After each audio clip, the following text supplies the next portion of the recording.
Hoosier Nation, and welcome to another victorious edition of Hoosier Morning After, a Hoosier Morning After to wrap up the non-con, look back at everything, kind of how we feel at the beginning of the season, how we feel maybe now after the season is, that part of the season is over, and look at these last two non-conference games to kind of get us ready for Big Ten conference games. This is a look back at the Chicago State and Siena games. Indiana wins both of those games, goes 10-2 on the season, at 1-1 in the Big Ten currently. The Chicago State game finished with a 20-point win at 78-58, and the Siena game last night finished 81-60. IU right now sitting in the Ken Palm at 30, so those games maybe helped slightly. We'll talk maybe about the metrics a little bit later in the show. Really kind of a tale of two halves in this one. Both of the games kind of felt very similar, very close, at least as far as offensive goes, in these two halves, both shooting lights out from three in the first half.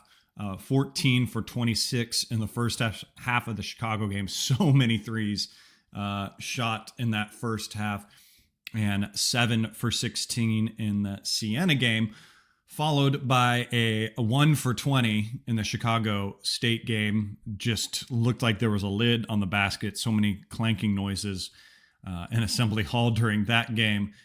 And a 2 for 8 in the Siena game. Both games had opponents winning that second half, 29-26 in the Chicago game and 40-35 in the Siena game.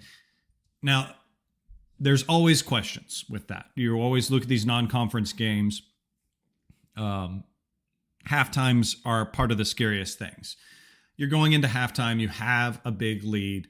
What are you going to do?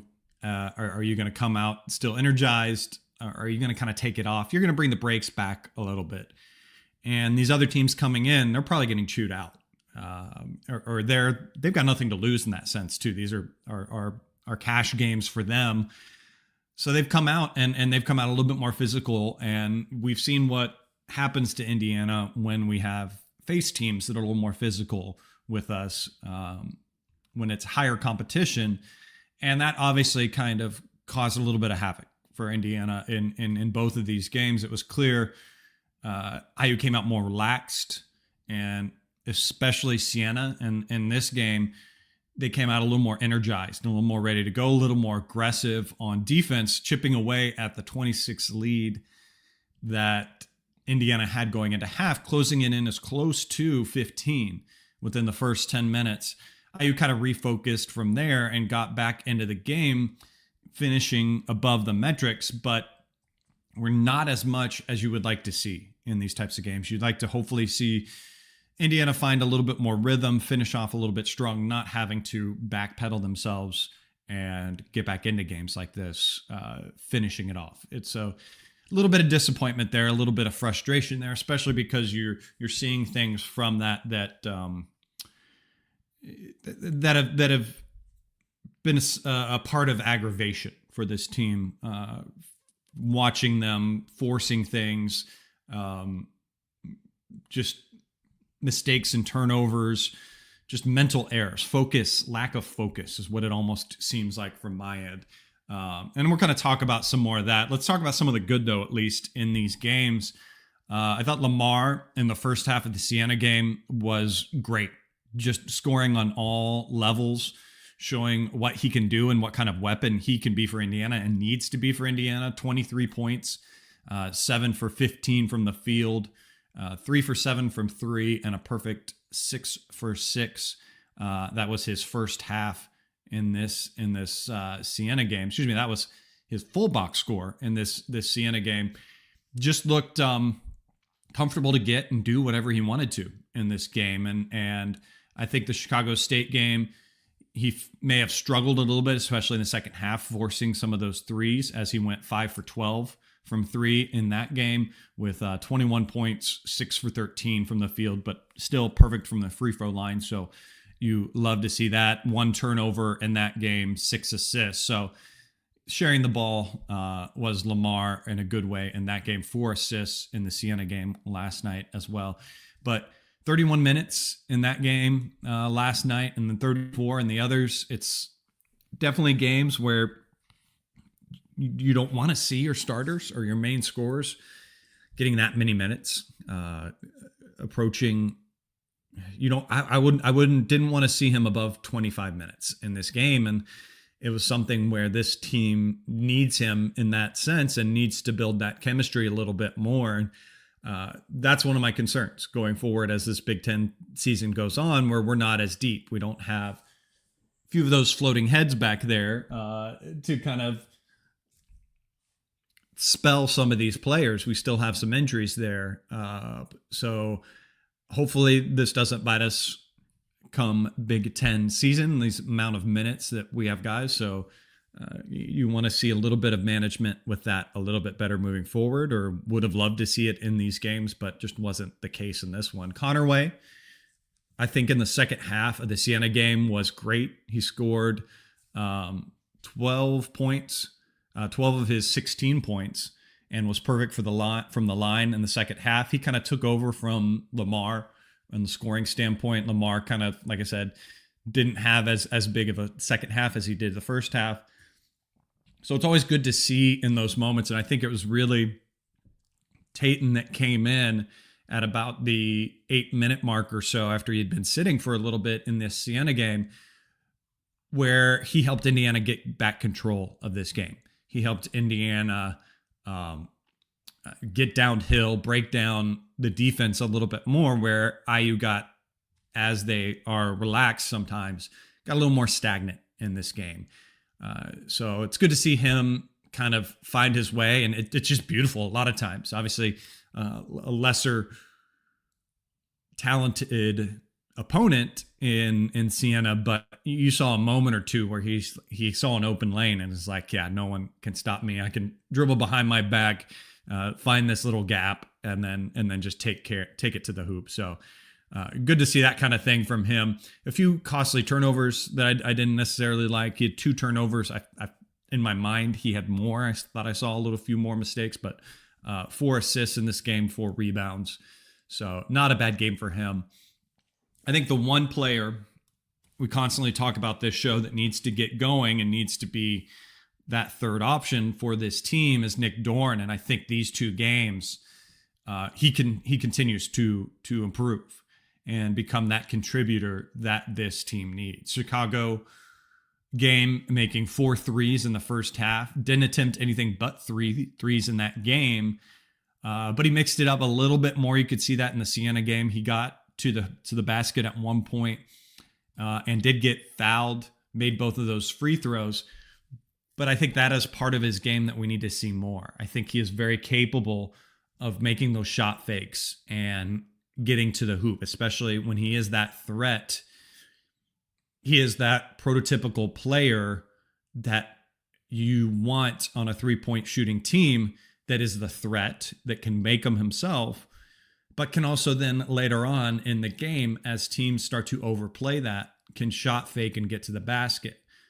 Now, what I want to see continue to develop from him with that type of move, getting to the basket, is finishing himself, but also having good sight to chuck it back out.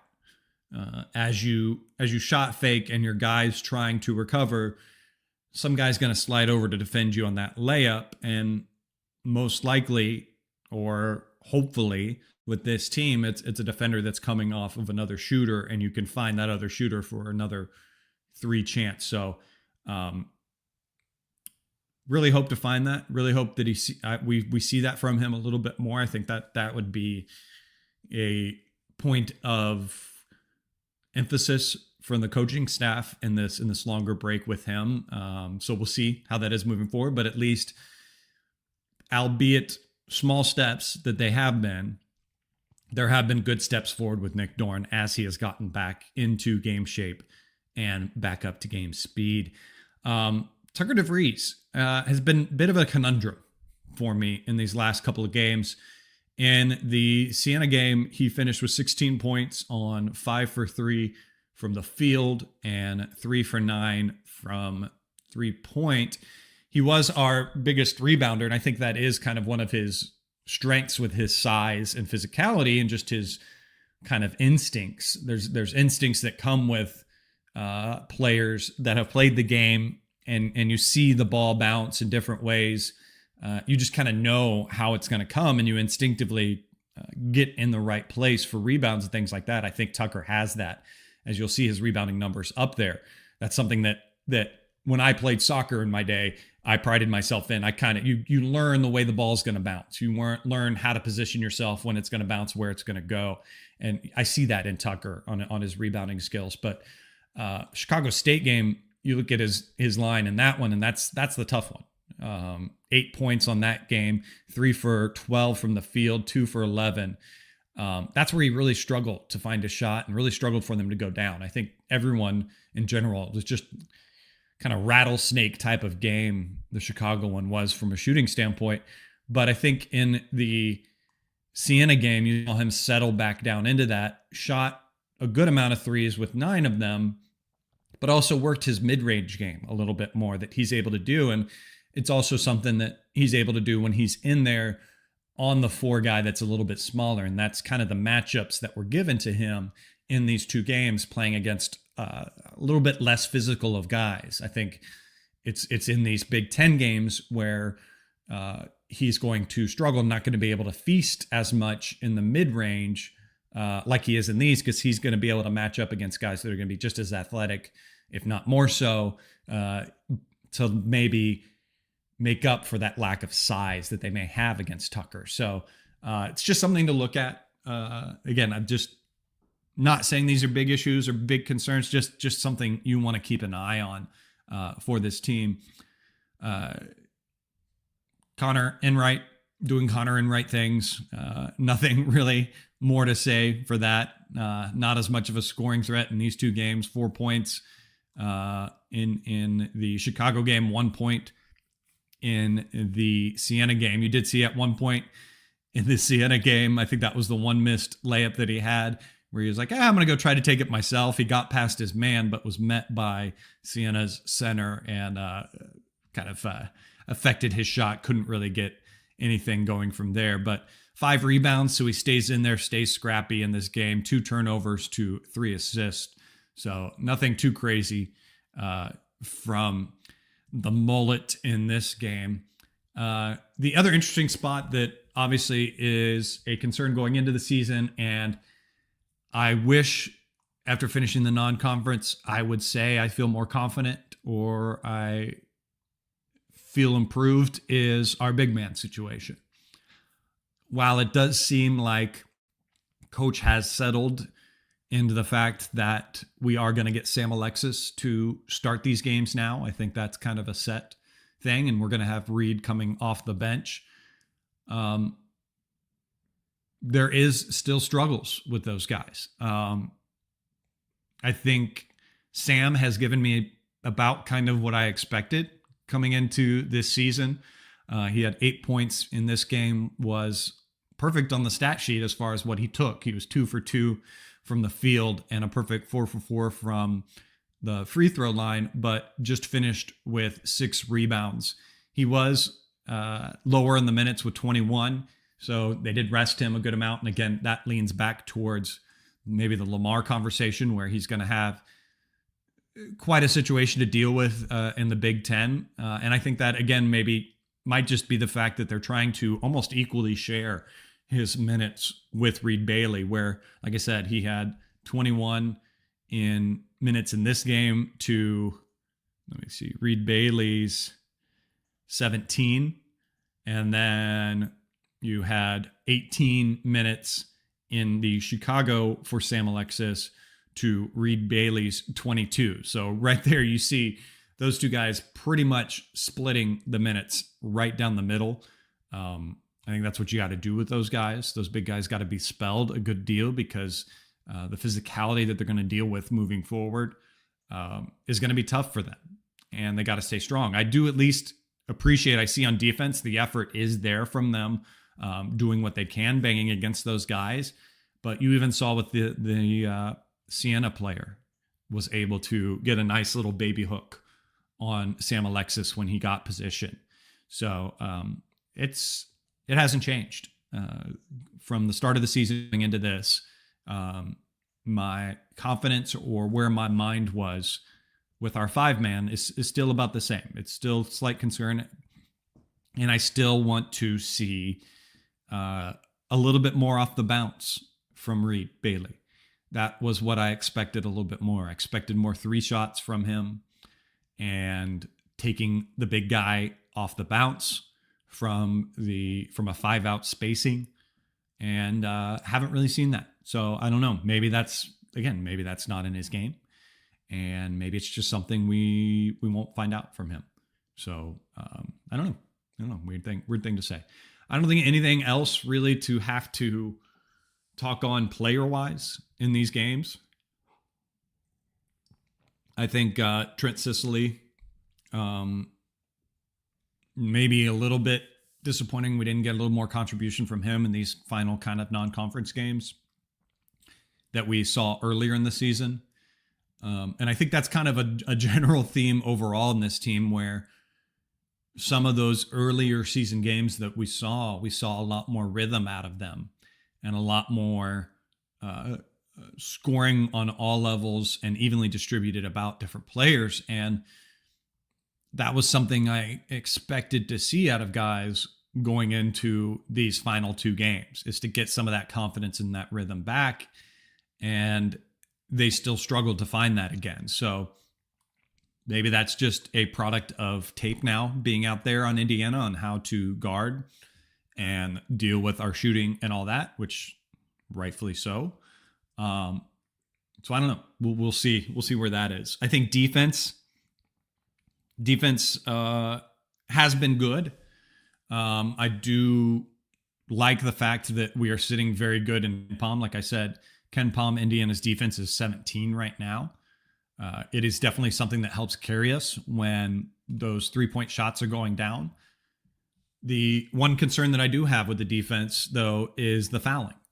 We have had players and times in games where foul trouble has nearly costed us. I would glare back to Lamar fouling out in a loss to Indiana. And it comes with the aggressiveness that they want to play with. They get a little bit handsy, but they need to find that line a little bit quicker in the games. Obviously, I understand that it's difficult to play an aggressive and especially handsy aggressive defense when you have to find out how a game is going to be called first.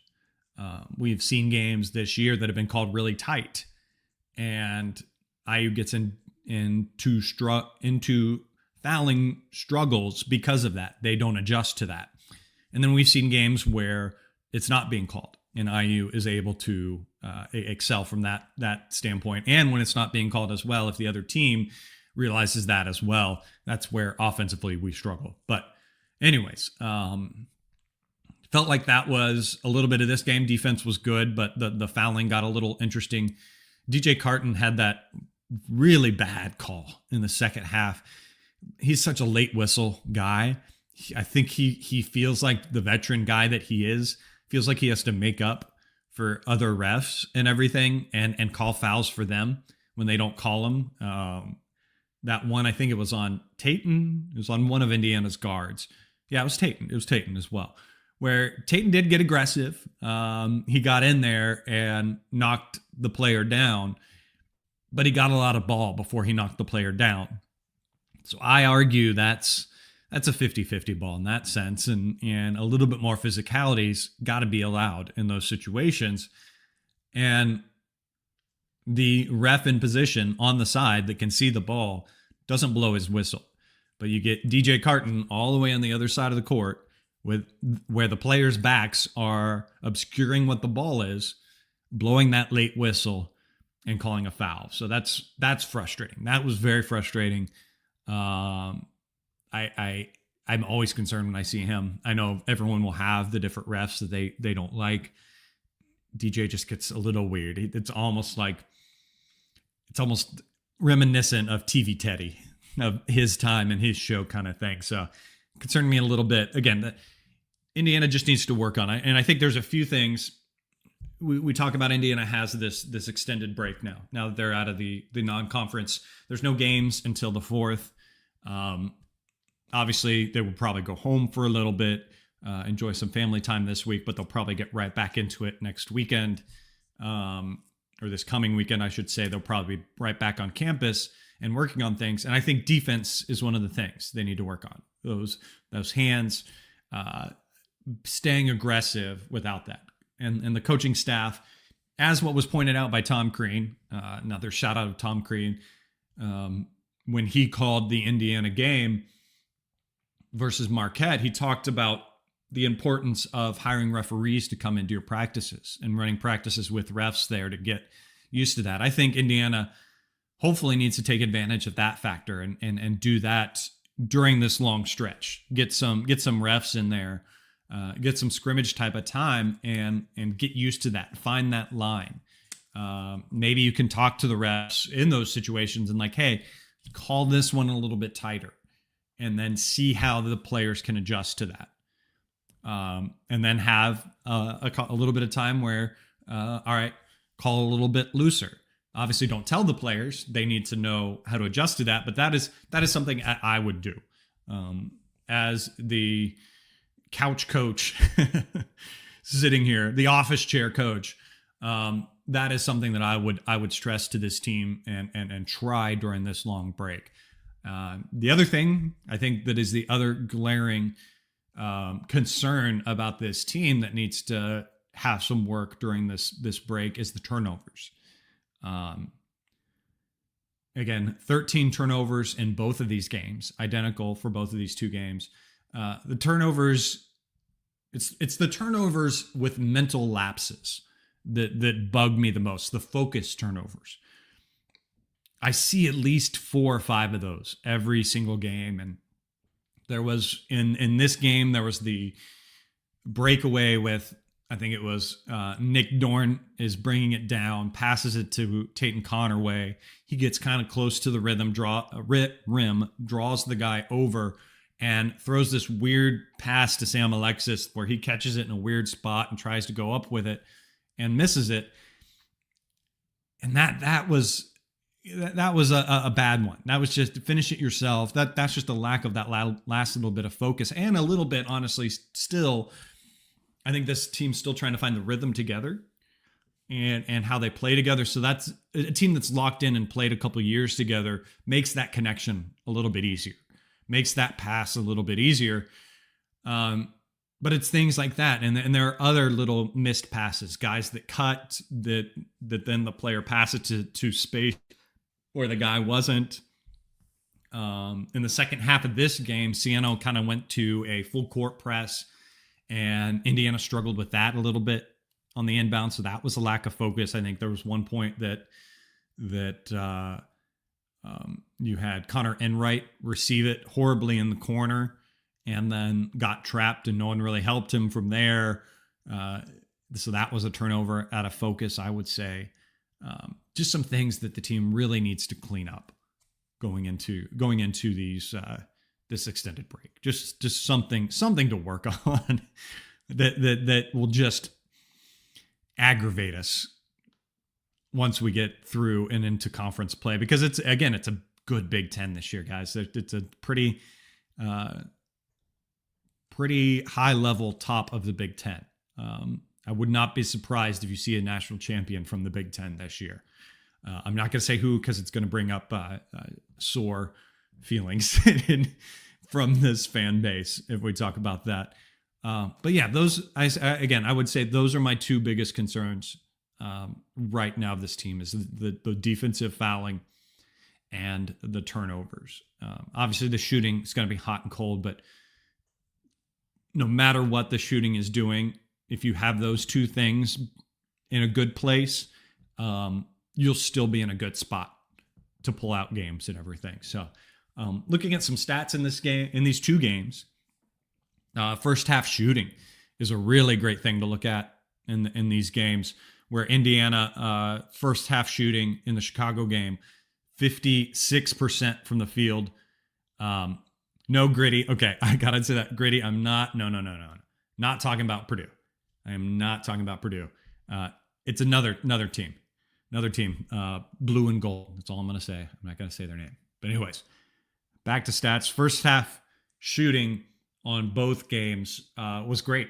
56% from the field, 53% from three on those monstrous shooting numbers in the Siena game, especially that 26 for 30 in the Siena game in that first half for 86%. It's just, or no, that's the free throws were really good in that game. At 26 made free throws on 30 attempts shows how crazy the fouling was in that game for 86%.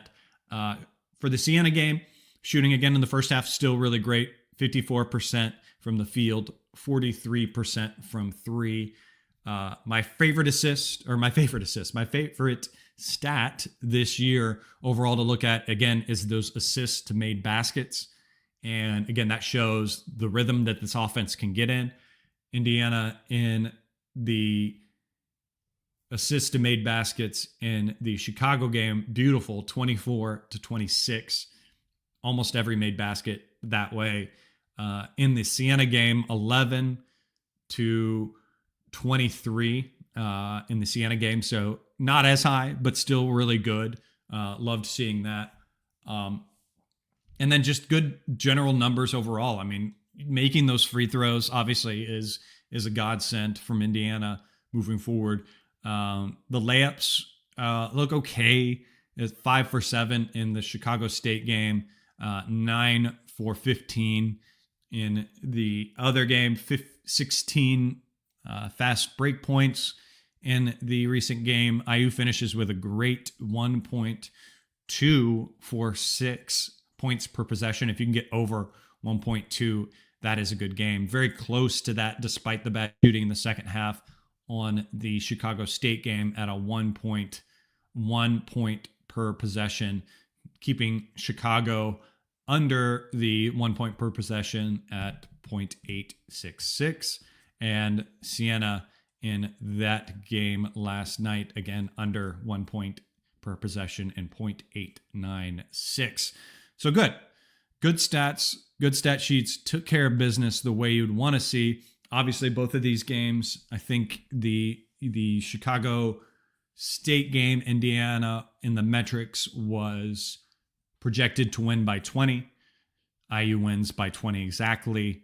In the Siena game, I think it was around 16 or so in the metrics. Indiana was supposed to win in the net. So winning by 21 obviously improves that a slight bit. Again, those are the things you kind of look at, and those are the things that help this team, especially as we look back into the games that Indiana has had and the lack of catching at least one of those other marquee wins in the non-conference with either Louisville or Kentucky.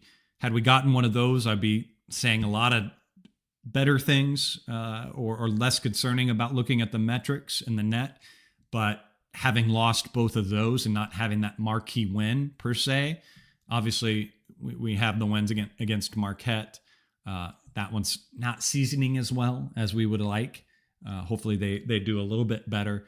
And then Kansas State as well. That win also is not going to be as seasoned as we would like. So going to have to look a little bit closer at the net rankings in this team, and going to have to win by more than is projected to keep those numbers up, to have a better Selection Sunday moving forward. So it is going to be a tough Big Ten, and it is going to be a crazy one. And I think still, as you start to analyze those situations, it's going to be a Big Ten season where we need to hold home.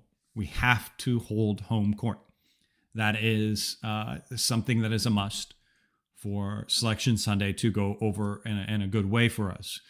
And then you look to steal a couple on the road, Now, that's tough when you look at the schedule and everything. I won't dive too deep. That gets too crazy into conversations right now and can get too depressing looking forward, depending on the way you look at it. But yeah, there is that hill to climb for this team moving forward, looking into the Big Ten situation.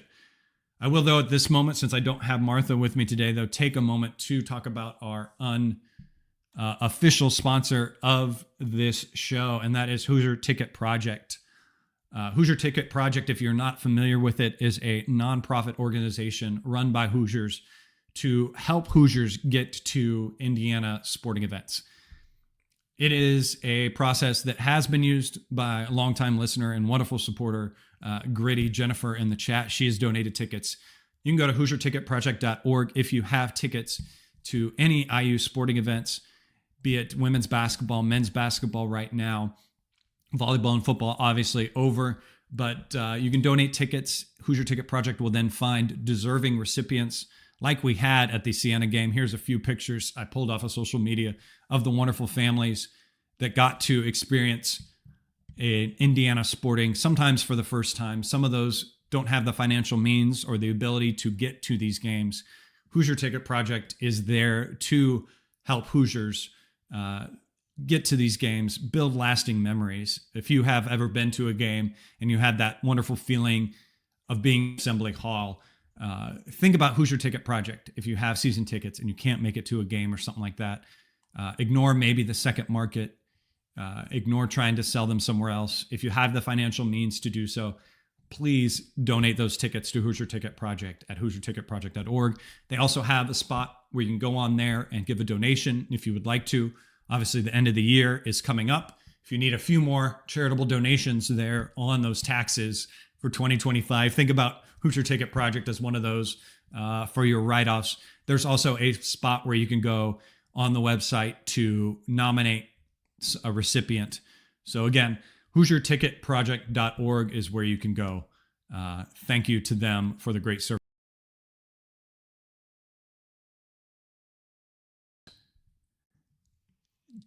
with this organization as well. So again, I think this is the time in the season where we kind of look back.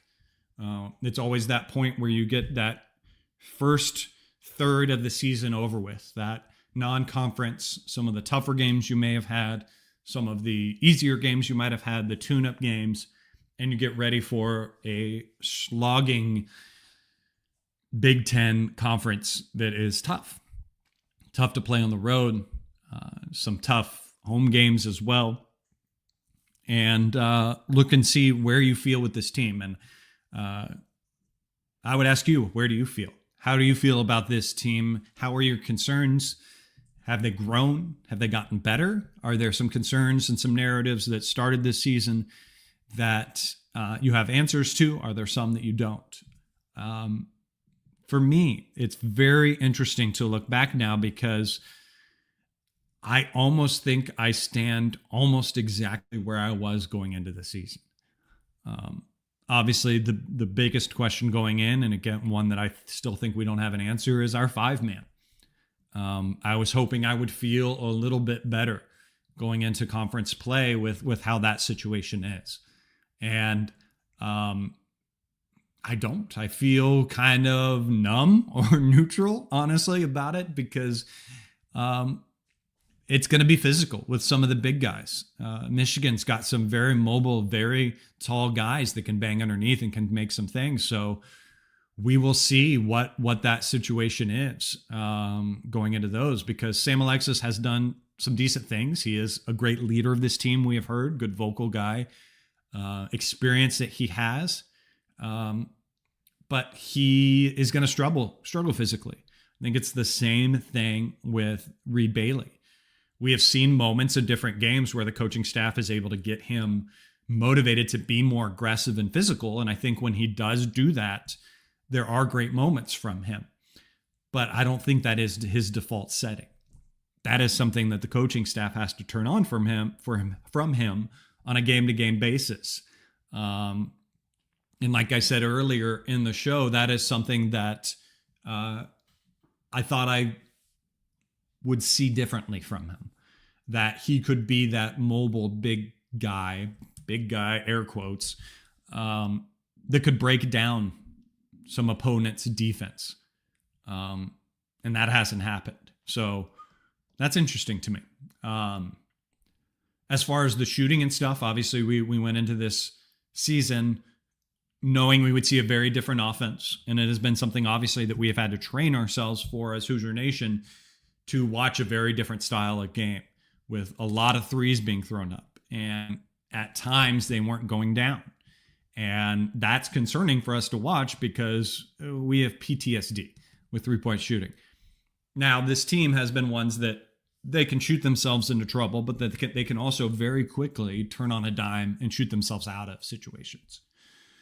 So it's going to be a game-to-game basis. Now, I think the one spot maybe that I would say, looking back to how I felt before the season and how I feel right now about this team, that at least feels more on the positive, would be the defense.